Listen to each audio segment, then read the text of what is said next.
everyone. Good morning. Welcome to the Smashi Business Show. I am Warit Ahmed. And I'm Abdul Majid. And it is the 21st of January. Honestly, this has been the longest month in history.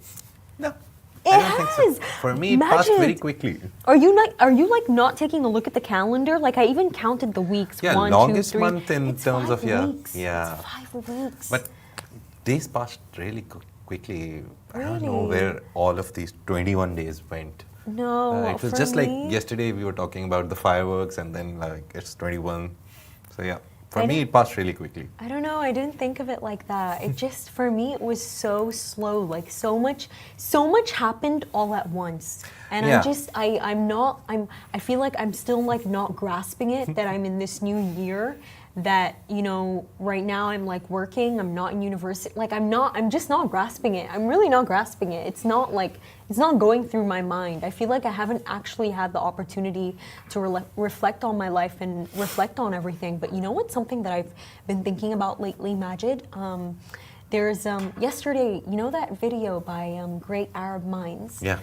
With His Highness Sheikh Mohammed, and it was showing how, you know, he's such a great leader and how he's inspired the entire Arab world. You know, much more than that. What I found so interesting about the video, I was telling you this. It was it mentioned something about having uqda.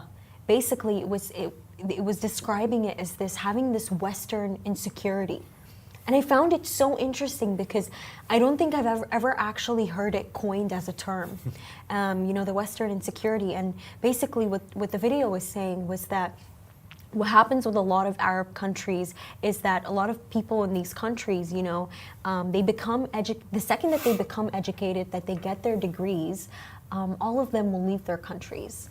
Absolutely, immediately. For better opportunities. In their mind. It's like they won't actually stay to rebuild. They won't stay to rebuild their own countries. They won't stay to revolutionize their own countries. And I just found it so interesting because, you know, it kind of linked to why, you know, certain countries in this region, why they're financially suffering. It's because their people leave. They leave in favor of the West. They leave because they have this Western insecurity. And you know what I kind of linked it to? It even got more interesting when I actually started thinking about it psychologically.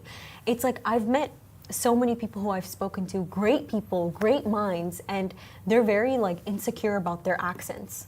They're very insecure about their accents because they feel that just because they don't have that like English accent, that they aren't as educated. And it's like that's where you kind of think of the Western insecurity, and it's like it really makes you think about like who's defining things, who's exactly. It's the West. In Edward Said's words, he wrote a book on Occidentalism and Orientalism. I remember that book. That was like the first like intellectual book that was told to me like by a very good teacher in university.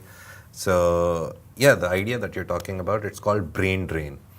So every country faces this at some point, and usually there's like the primary objective of people leaving, like talented intellectual people leaving, the idea that brain drain, that a nation's brain, the intellectual people, they're draining out to other countries. It originates from them trying to get better opportunities, obviously better earning opportunities, better life opportunities, better quality of life, everything. But what I have felt, and obviously I belong to an underdeveloped country, and I've seen Asian region wholly like being affected by this Western insecurity. Because when you go to any country in Asia, the schooling systems define what accent you will get. So if you go to a British curriculum school, you get a British accent. You go to an American curriculum school, you get an American accent. No one actually focuses on the point that a language is just for communication. There is no other use so for deep. language. The only use of language is communication. So if you can communicate your point, whatever accent you're talking in, the language should be only used for communication. But we fantasize this idea that if you have a British accent or an American accent or any other accent, for example, you'll get better opportunities. And To be honest, And there it was does a bias. occur, There and was a bias. Was? I would not say it was like it still 15, exists. 10, 15 years ago, to be honest, when I was coming out of college, going to university. I saw this bias firsthand. Even when you go for a university interview, if you don't have an accent, they'll look at you like weirdly, like, English medium school, studied English throughout his life, can't speak in an accent. So even then and even now, I think I don't have a proper like any accent. It's the Pakistani accent that I talk in. And I believe, again, communication is the main goal of language. So people need to be made aware of this fact. And with UAE, trust me, I love this idea that we have so many people and so many accents. Like even in this room, we have two people with different accents. Outside you go, you talk to Millie, she has a different accent. You talk to Cairo, he is from UK. Everyone has a different accent. He's from UK, but he is from Bangladesh actually, but he has a British accent.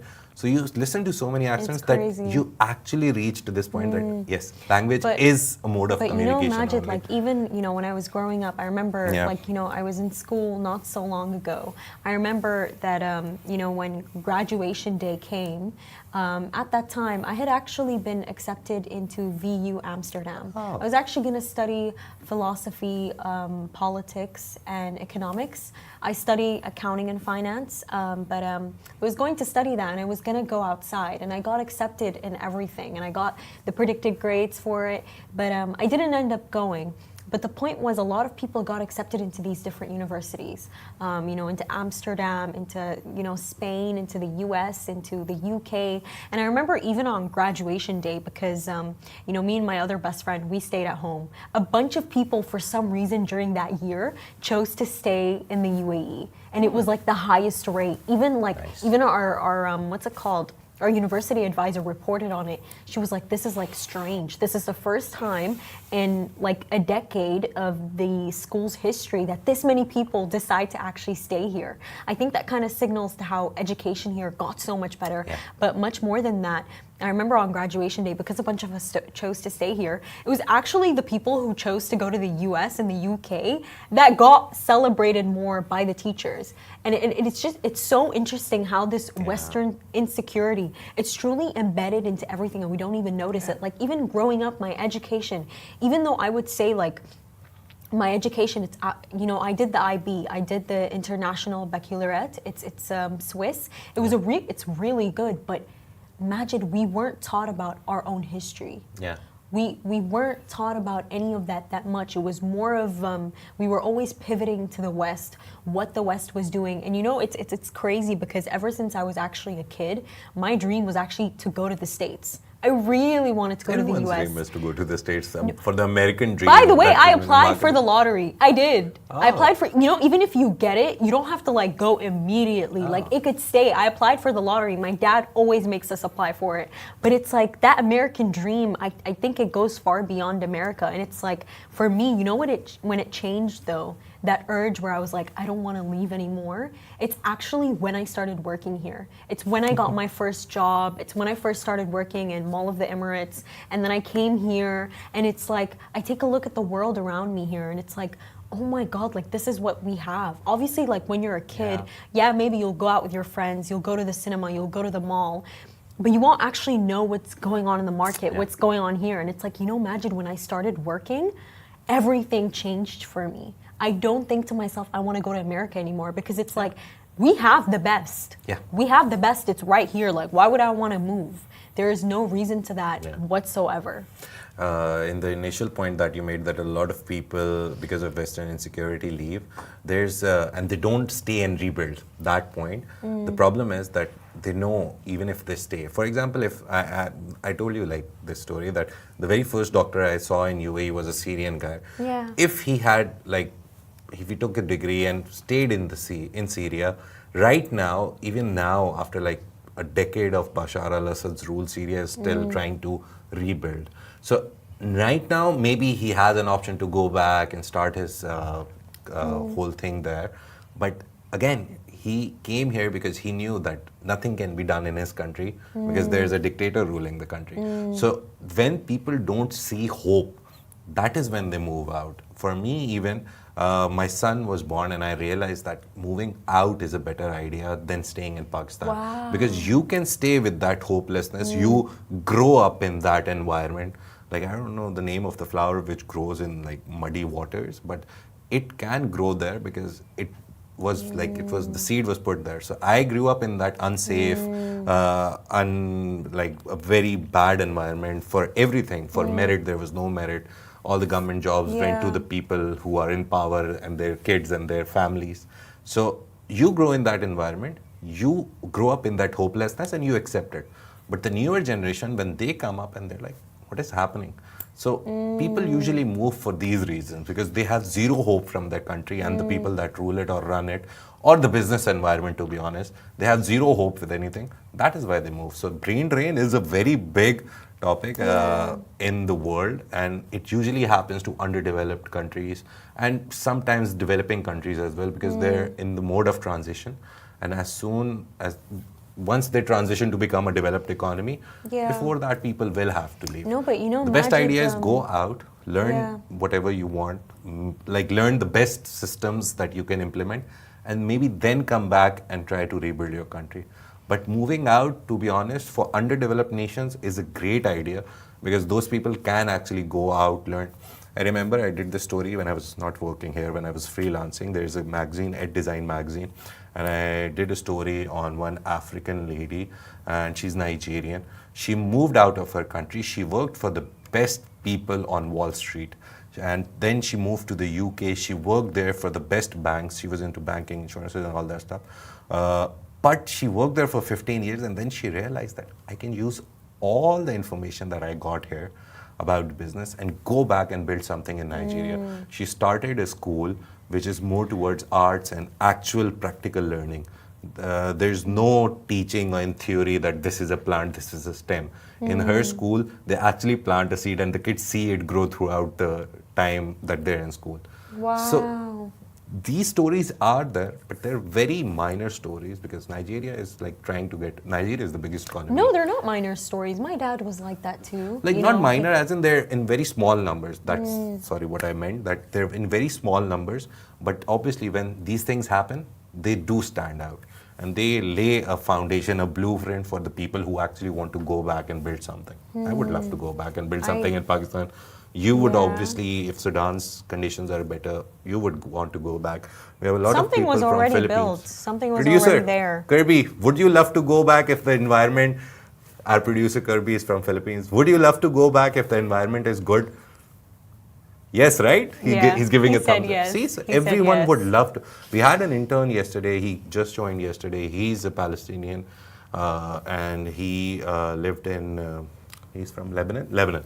So a lot of people move to Lebanon, Egypt, all these. They would love to go back and rebuild, but there should be like 1% hope for them. Look, Majid, like, you know, as somebody whose country right now is ongoing, you know, is in an ongoing war, you know, what I can tell you is that I would do anything to go back home. And build really, something, right? It's not even just build something. Something was already there. Something was already built. You know, we had a family business, and I remember it was always a running joke of between me and my sister of, Dad, who are you giving this company to? Who's going to become the CEO when you retire? No, I mean it. I seriously mean it. And I remember my dad voted me. He was like, I trust Ward more, Besma. Sorry, sister, but what's it called? I remember like we would fight over it. Like, who are you giving it to? Like, come on, it has to be me, right? No, we already started, and then our parents got extremely angry. They were like, guys, like, you know, you do this when somebody's dead. Like, come on now. Like, we're alive, we're well, we're here. We're but the it's CEOs. Like, no, literally. But it's like 1 week ago, you know, like Majid, like the just the discussion of war and everything. It makes me so emotional because of the fact that I really would do everything to go back home, but not even just for, you know, our business that was completely destroyed. I would do it to, smell. There's a different scent that you smell when you're in your own home country. Even the way that the birds are chirping. Everything is different. You'll be in bed, you'll be laying down, you'll hear it. It's like the community there, my neighbors, everyone there. Yes, I did grow up here, but I went to Sudan a lot. I'm very closely attached to it, and because of the war that happened in Sudan. By the way, it did not just affect the people who were living in Sudan who had to flee their homes.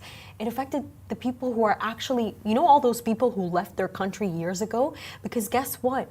Everyone, Majid, is stuck in this loop of having to take care of somebody else. Yeah. And it's like, it's not that anybody's even mad about it. Nobody feels resentment over it, but it's just the truth. Like, for example, I was speaking to one of my uncles, and he was telling me this. I won't reveal his name, but it made me so sad to hear this, because 1 year ago, he was doing financially really well. Like really, really well. He's an amazing guy, and he told me, he's like, Ward, like, can I tell you the truth?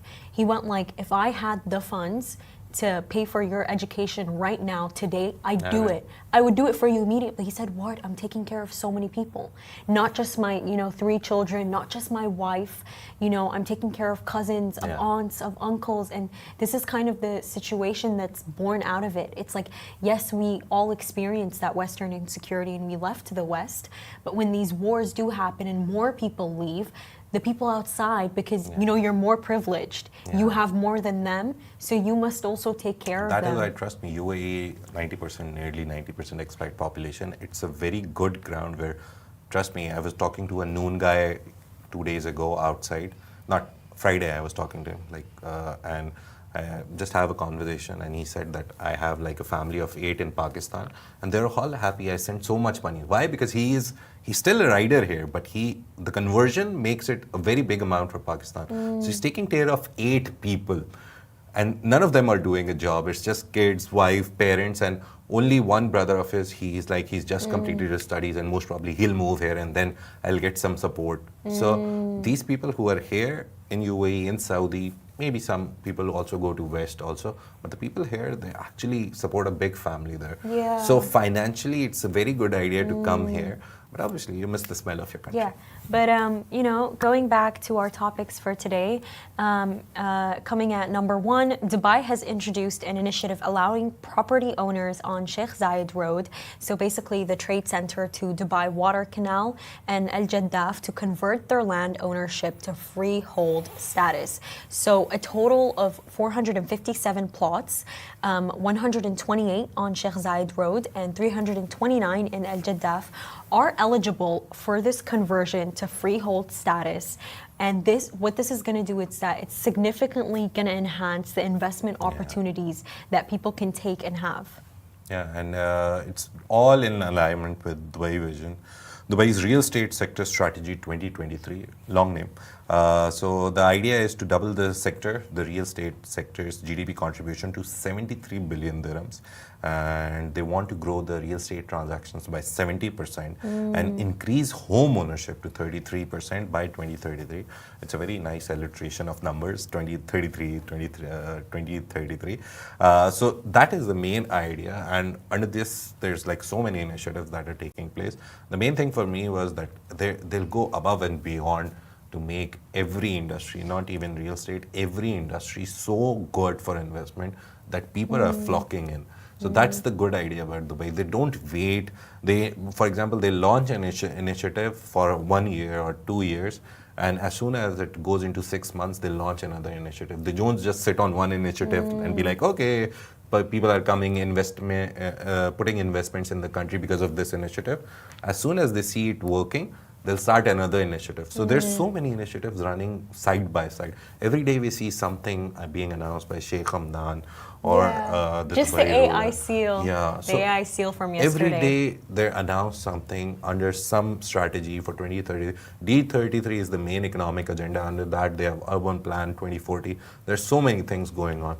So that's the good thing. They don't sit on their laurels. They don't sit and say, okay, and we got the record number of GDP and the record number of foreign direct investments in 2024. We have to make another record in 2025. Listen, they don't just sit in this country, that's for sure. Yeah, very proactive. I think what's so interesting is that, especially with real estate, none of the real estate developers here, I think, only have plans of staying in the UAE. Yeah. Like, for example, I remember yesterday, me and my cousins, we were having this discussion, by the way. We were like, why did Hussein Sejwani, the founder and CEO of Damac Properties, why did he invest $20 billion into data centers in the US?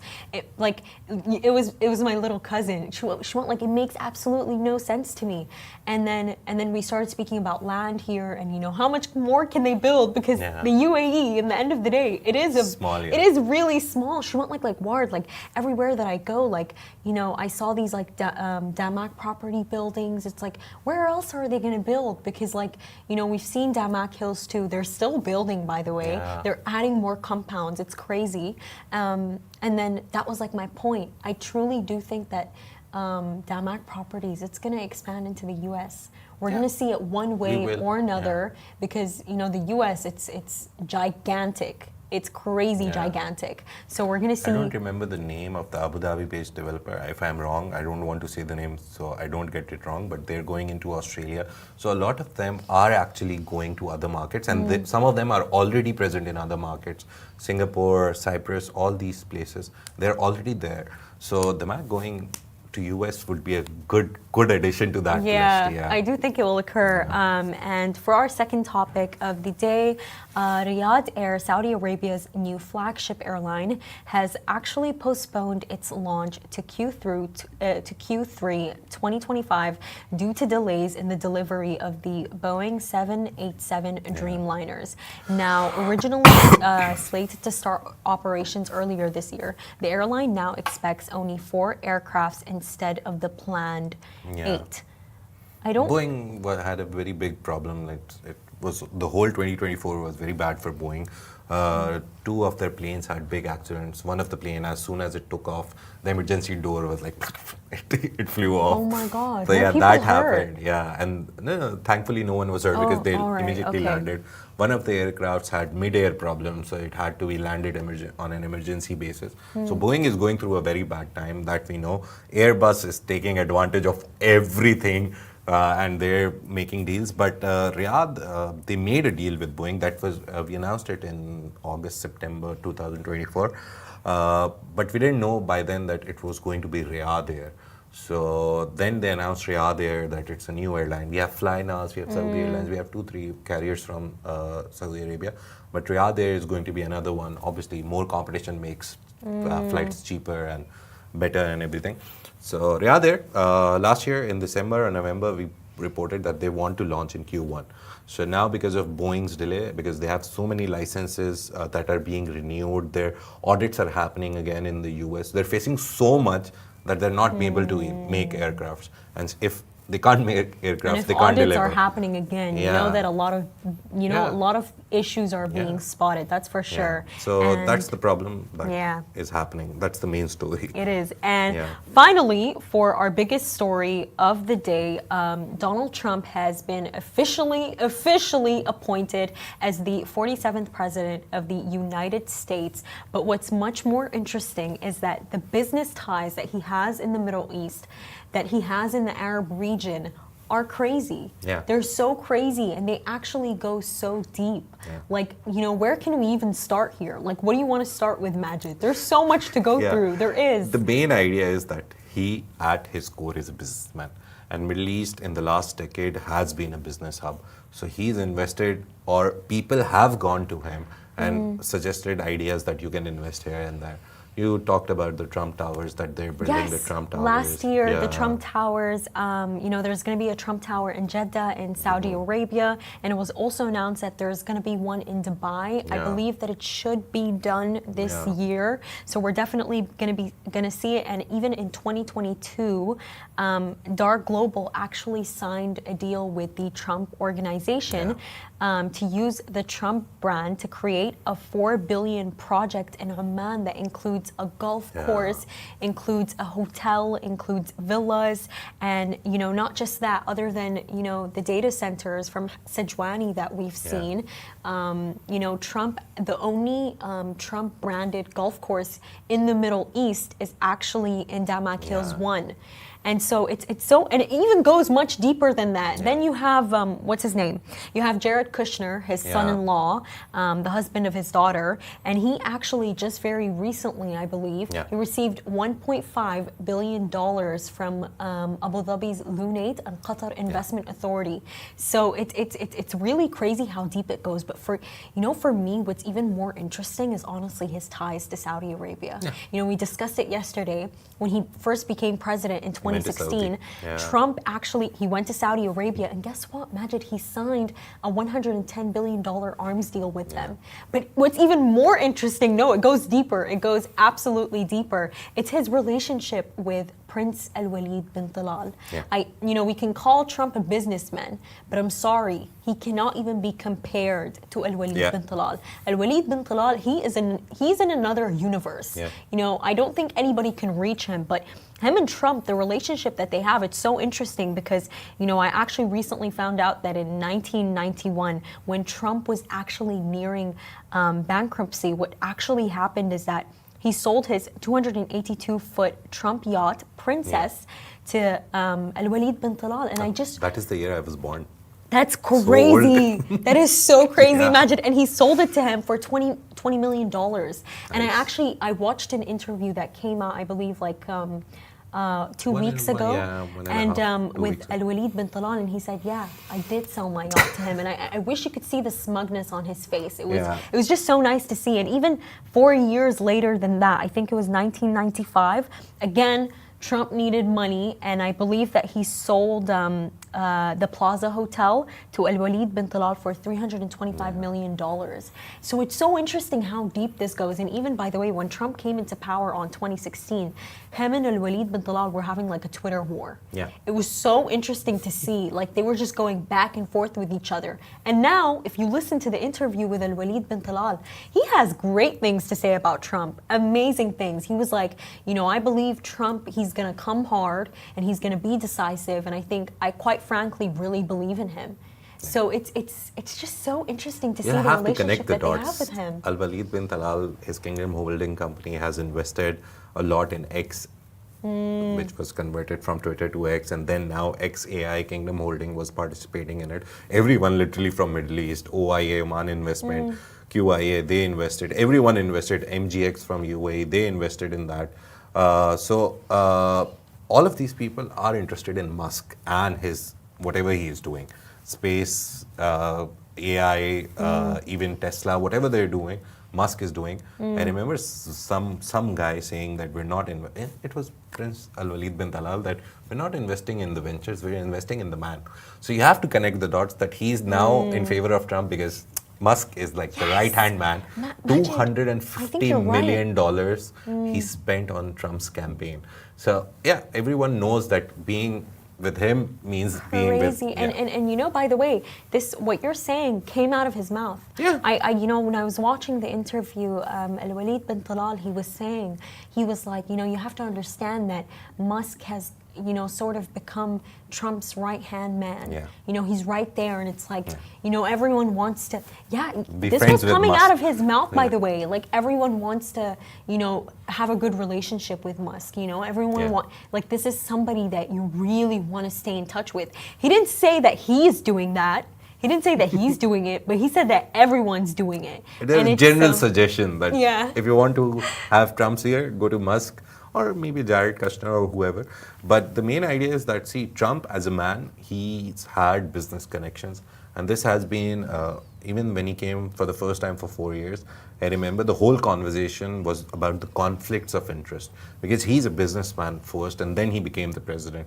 So as a president, you don't give preferences to your business ventures. You give preference to the business of the US, the United States of America. So he's had a lot of conflict of interest in those 4 years. Now we'll have to see how he goes about it, how he circumvents the whole thing that he is the president. He can't give preference to his friends and people who he deals with in business just because he's the president of the US. He'll have to keep the US first, not his business dealings. But Trump is known to not do that. So, yeah, well, let's see. To be honest, he is a businessman at heart, and he will make sure that US gets the best deals, first of all, and then he will also make sure that he also gets the best deals, and all the people who are related, like in his best, closest circle, they also get the best deals, because he's the president for only 4 years.